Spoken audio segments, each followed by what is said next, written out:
Radon is the number one cause of lung cancer in people who don't smoke, and the number two cause of lung cancer after smoking. I can get pigeonholed into thinking that one way to do things is the best way to do it until I'm proven wrong. When you listen to somebody and you hear them, you don't necessarily have to do what they say, but you take on their input.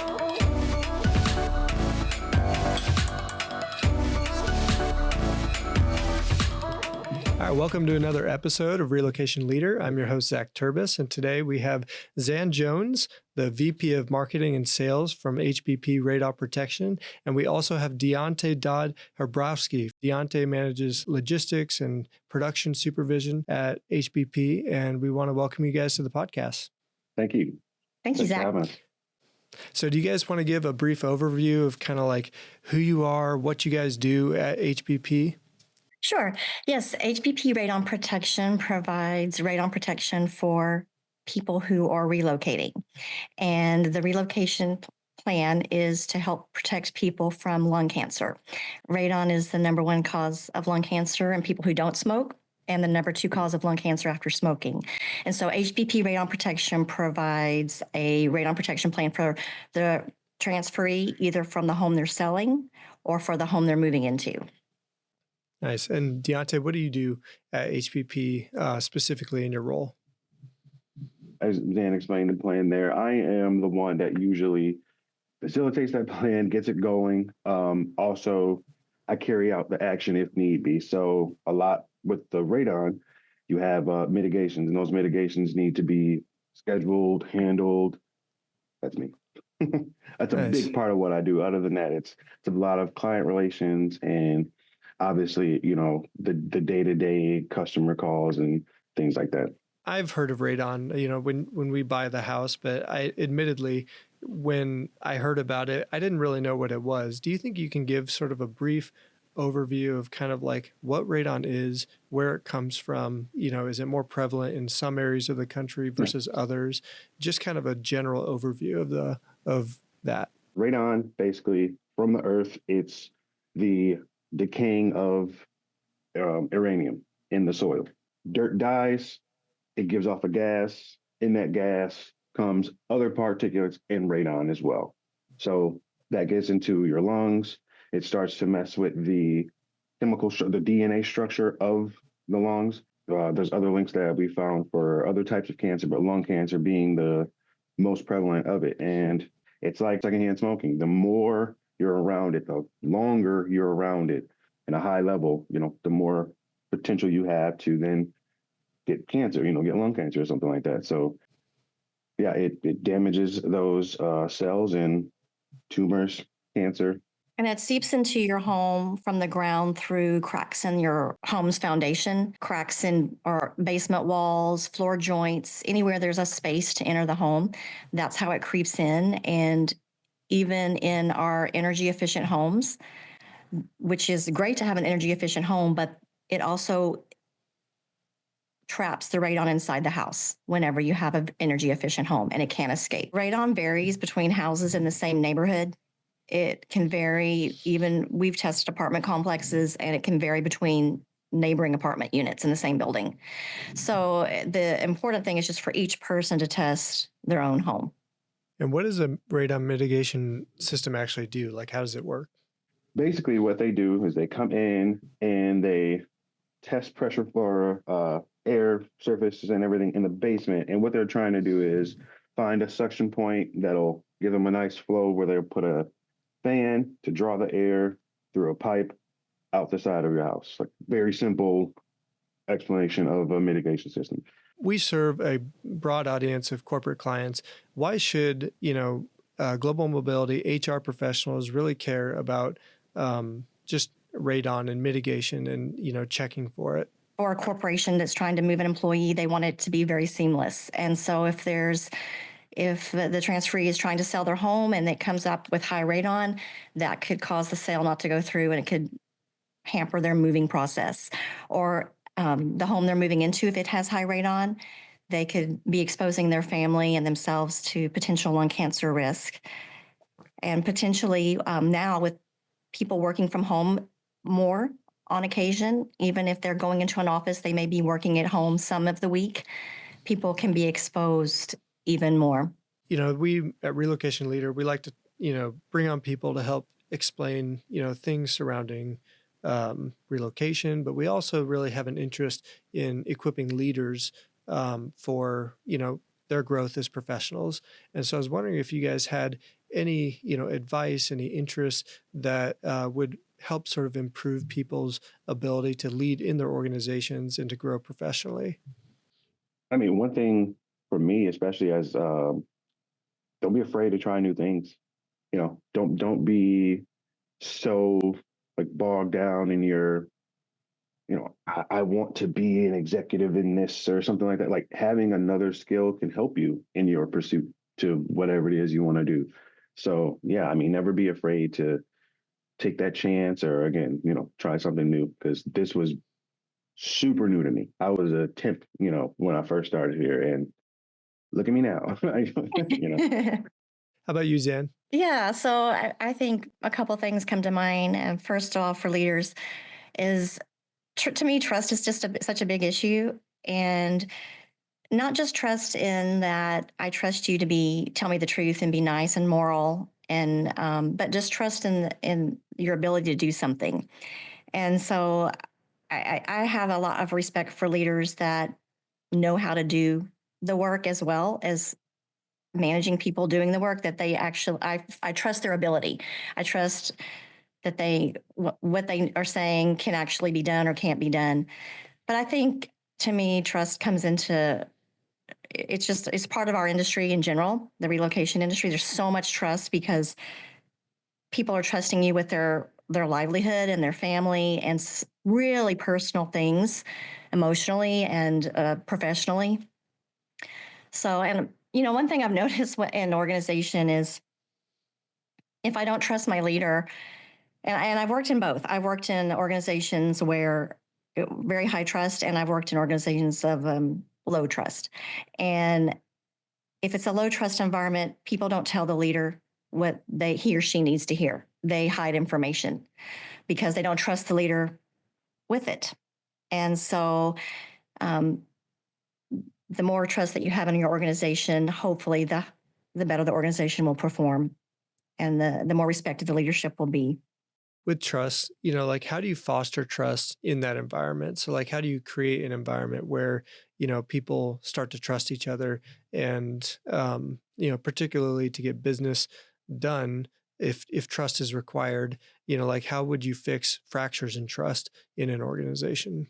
For me and what my team and it's definitely listening. And it's not so much as, yeah, I hear what you said, but listening and knowing that you're going to take this person, not for, we're not taking this person for granted. When you listen to somebody and you hear them, you don't necessarily have to do what they say, but you take on their input. And I mean, here, the team, it's an intimate team, but at the same time, we all have a voice. But, you know, me in my role, Dan in her role, when we're making our decisions and we're asking our team, for the input and everything like that, when we make our decisions and it's not necessarily what the team, all coincided with or whatever, it's never the conception that we're going against them. It's that we really needed their input to hopefully make a better decision for us all. So I think again, listening and hearing people, like it's been a big help.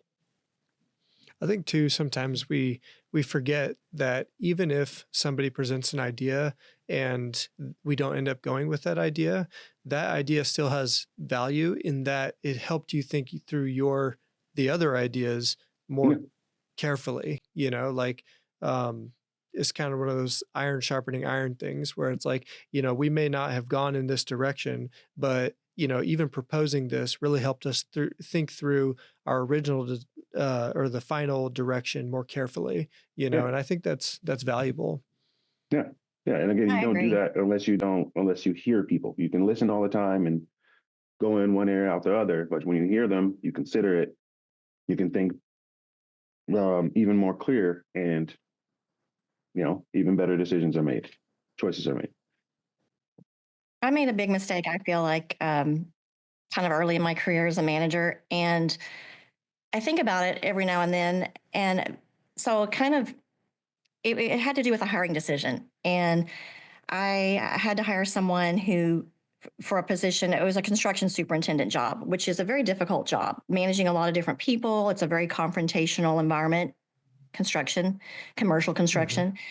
And, but I wanted, so because I was a new manager, I kind of got the help and elicited the people that work for me, because this person was going to affect them too. I wanted them involved in the hiring process.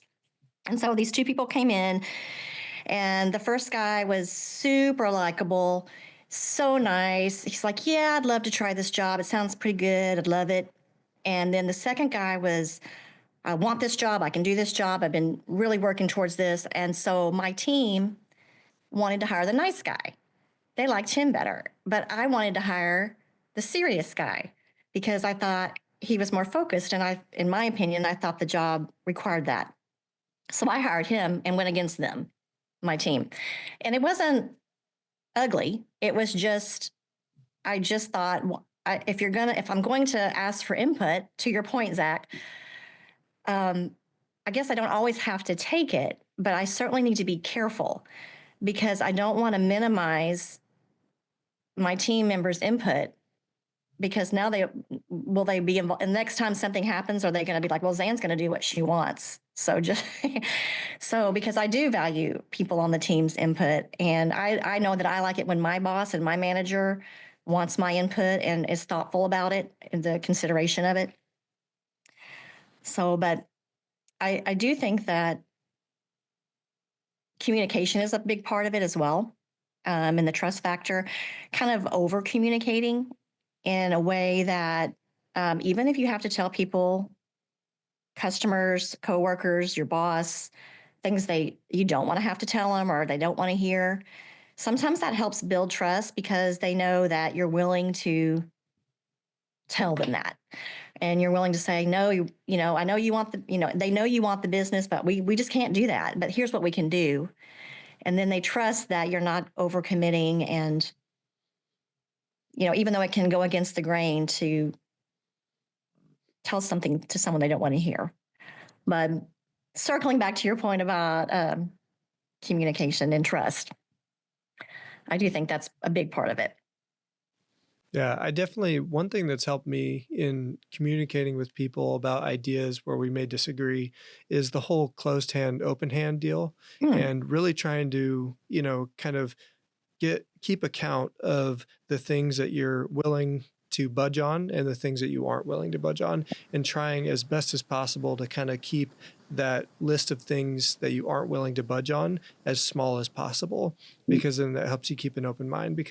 And then learning if you do sort of bring up a topic and it's like one of those things where it's like, no, I can't budge on this, figuring out how to articulate that in a way where you're trying to respect the person's opinion and, really explain like why, like give them reasons. People are, totally willing to accept being disagreed with if they at least have some rationale. But when you just say, hey, no, my way or the highway, this is how it goes, that's not respecting their intellect. That's not respecting their autonomy. You need to be able to communicate effectively why something is that way. But then, if it's not one of those things, it's like, yeah, let's talk about it. Let's try and figure out, like what your idea is and test it against some of these other ideas. And, I feel like if you can do that, you can sort of foster this environment where people are invested in the process rather than the outcomes, Mm-hmm. Yeah. No, and I think, like I said, with the team that we have here, I mean, we do that. Everybody's hands in on everything, to be honest. And, everybody has their certain roles, of course.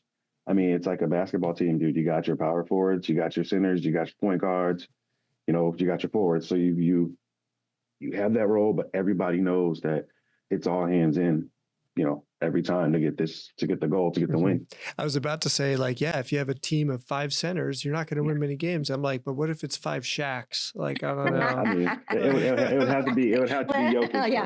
It definitely have to be Jokic there, Yeah, it's like we made no free throws, but we did win by Yeah. 140 points. Right.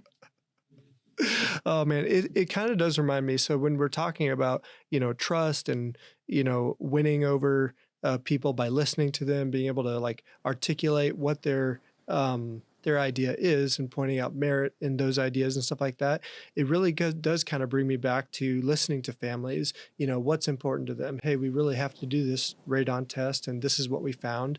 If that's a serious concern for them, like, um, listening to them. Maybe they're like not even comfortable with a house that tested high for radon at all, even though you can get that mitigated, Mhm. right? Like just the idea in their head that there may be something harmful to like their children that was found in the house, and they don't trust the mitigation systems, or like Right. what if it fails and stuff like that. And so then you have to go back and really sort of speak to them at their level and say like, it's not something that can kill you overnight. Like Mhm. you can set up regular tests, dispelling Yeah. some of these things so that somebody can feel comfortable accepting that assignment, or, like say, you know what, maybe this isn't what we need to be dealing with right now. Maybe we need to step back and, figure out a different method, Thankfully, it's not all the time, but when we do have the people that worry, it's coming down to their level. It's coming back to a human level, right? And saying, I completely understand your concern. It is not a killer. And at the same time, what I guess we try to do is, in that case especially, just move a little bit faster. Put wind to the fire. Get it going, and that helps people. That helps them, like, reassure them, like, okay, you don't want to be in there. We understand that. We don't want you in there. We explained to you as best we could that it is, length of time, much higher, levels, but you're still afraid. Okay, we're going to get this done, so fast, head's going to spin. You're not even going to have time to breathe it in, you know, basically like that. And you show people that we get you, we care. We're not just trying to put you off at that point. When you are doing that, when you're putting in your time, especially for people, I mean, they notice that, and that's one thing that we do to definitely reassure that, like, the problem is going to get done, and it's going to get done really fast. So you can go ahead, be relieved, and have that system in there. Just and also we send tests to reassure that the system is working properly even after the install. So we're there even after it's done. I think we do ourselves a big disservice when we only talk about leadership in terms of like organizational structures, right? Because everything you just talked about, Deontae, was, you're leading people, through a situation that they have, right? And they may not be part of your organization, but, like they are part of your mission, right? Right. And so, leadership is not always just trying to, come up with the best way to organize your corporation. Sometimes it's just taking, your job seriously if it touches other people and helping them, be led through those with somebody who's excited about that journey. Yes. Yeah, definitely. Again, I am new to all this, managing and everything like that. Every day, I'm trying to learn something, or I am learning something, and really, it's funny. It's just like life, especially if it's something that you love and you're putting your all into. All these things are like life lessons that I have learned or I am learning, and you really just realize that everything that you do has a human aspect to it. You should put a human aspect to it, because what if it's you in the situation? I always think about that. Like, what if it's me doing this, or what if I had to go through this, and how would I treat myself? So I always ask myself that, and I think us as people should do that. Like, how do you want to be treated? Like in any case, I know when I drive sporadic, people yell at me. I get it. I would yell at me too. But at the same time, when you're doing something like this, like what you said, like touches people and their family, how would I want my family treated? It's like the simplest question you can ask yourself. One thing I really love about what you guys do is, not just the customer service side of things, which is excellent, but it's the fact that like what you do definitely touches the family, like like the kids, the pets, Mhm. like their future health. Like you guys are there for their future for the next 30 years, not just the next couple. Like everything that you guys do, it's like, yeah, it's just like particles, and you guys making sure Mhm. Mhm. that, that you keep it at a manageable level. But if you can think big picture, you guys probably affect the family just as much as anyone, maybe more than a lot of people in this whole relocation process. Yeah, that's a beautiful way of thinking that. We should put that on like a billboard or like a poster or something, Like, no, but seriously, when it comes down to it, and I, me and Zan were talking about this, like it's the humility part of it all. It's just like, man, I'm glad that I could help that person out, when it really comes down to it. And, you know, we've had people like call us 5, 6 years down the road and they go, hey, I just ran another test and my system's still working. And we're just like, whoa, that's great. That's awesome. It's amazing that you would even, think to call us, and Mhm. say that. But we like, to share those type of moments. And it's nice. It's a really rewarding feeling, to know that again, it's very, very, we're passionate about it and everything like that. And other people don't even know about it. But then for, 5, 6 years later, them just to go like, oh man, I remember the people who helped me out with this. Let me give them a call real quick and let them know. I'm like, it's pretty cool. I mean, just thinking about it from a business perspective, like why should the company care about this? Well, by the time that their children reach 20 years old, right? That's when a lot of these people have advanced to like executive positions. And if they have to support their child who now has a very serious illness that, like that's going to burden the whole family and wreck any kind of future potential at a time when they could be giving the most Yeah. to Mhm. that company. So it's a big deal. Yeah, no, it's a really great outlook. Yeah. And God forbid, it's an issue that you could have prevented, right? Just by having Hmm. a simple, you know, uh 90-day test, like seriously, like to think about it like that, that really, really puts things in perspective. And it's just doing the right thing. Companies are, trying their best these days to think about the whole picture. And it's just one more instance, right? It Mhm. is. And, one of the challenges our industry faces or lung cancer illness faces is a stigma. Mhm. People with lung cancer, they just assume you smoked. And so therefore you somehow brought it on yourself. And they don't realize that there's other causes of lung cancer, including radon or secondhand smoke or environmental exposure at work. And so, even though it's not exactly what we do, we've kind of worked to align ourselves with causes beyond us to help remove the stigma or take away some of the stigma from lung cancer. No one deserves lung cancer, even if you do smoke or did smoke. Hmm. But um, lung cancer is the most fatal of all cancers. More people die from lung cancer than any other form of cancer because it's typically diagnosed at a late stage, and there's not as many resources associated with it because of this. Well, you brought it on yourself, the negative stigma with it. Mhm. So we just entered the new year, and January being uh, radon month, right? Yeah, Radon Or Action radon Month. Yep. awareness. Yep. Yep. But I know a lot of people are sort of putting together the reading list. They're trying to figure out kind of like what they're going to do with this year. Do you guys have any like recommendations, whether that be books or maybe some other way that they can grow professionally and personally? Yeah, we do have a blog that we in a newsletter that we send out every other week that just has information about radon, but or health in general, and it talks to is radon in basements? Is it in water? Is it does the weather affect radon in your home? All these different things. That just questions we get. We try to repurpose those into an article that can help people. That's really the approach we've taken. My role is marketing and sales, and so our approach has been more education versus just trying to push products. And so we found that that Hmm. helps everybody. And so, yeah, I'd recommend that. And yeah, I'm excited about new books for the year too. because I'm in a book club. So I recently read Malcolm Gladwell's updated book it was his updated book to the tipping point. I really like his books. They're so interesting and they're so thoughtful. And I enjoyed that.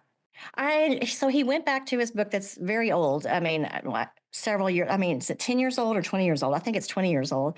And he just circled back to it. And some of the ways that one thing he talked about in the book that I thought was interesting is that if you have a heart attack there in Omaha, Nebraska, and you go to the hospital, and then I have a heart attack here in Dallas, Texas, where I live, we could get treated differently because of the waves of thought. He has a name for it. I can't recall it at the moment. The waves of thought in different areas of the country. And his comment was, why is that?